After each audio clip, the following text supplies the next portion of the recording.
though. Say na die niet altijd doet en tof praten. Yeah. Maar ik ben er ook om te praten. Dingen die me talk to ya. Over dingen die ik mee moet komen. Dus ik kan je veel dingen vertellen, man, nigga.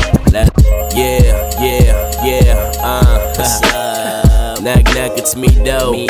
Say hard naar de die nigga die altijd stoer doet en tof praat is de raps.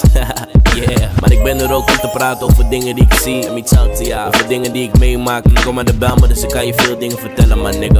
Luister, yeah. Man, ik was laatst in de 1103. Gewoon een beetje wandelen. Hoorde een paar boys praten over kantelen. Hoe ze gaan handelen.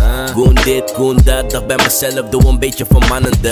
Toch zijn er anderen niggas die wat willen doen met de Libi naar school gaan, maar zij snappen het. Gewoon een beetje werken voor wat zakgeld. Het is niet stoer om te klippen met genakgeld. Chauvelli is pas 14, maar nu al zwanger. Die 9 maanden gaan snel, dus ze hoopt op langer. Want de vriend zit vast, heeft beef met de paps. En ze vraagt zich nog steeds af, hoe kan het? Hoe kan het? De vraag is waarom kan het? Omdat je leeft met de dag en niet met plannen. Maar geen stress, huil niet voor die fout van je. Bedank God, want hij houdt van je, baby. Zonneschijn na de regen is niet altijd waar. Maar soms heb je na de regen nog een stormjaar. Als je gelooft in je zon is je storm klaar. Wees niet bang voor de wind, want het doet je daar waar je wil zijn, want de tijd heeft zijn tijd nodig. Tijd is geld, je kan liever voor de tijd hopen. Waarom de tijd doden? De tijd heeft genoeg tijd over. Ja, maar niet te veel, laat de tijd komen. Niet dat ik alles weet, maar ik weet niks over niks.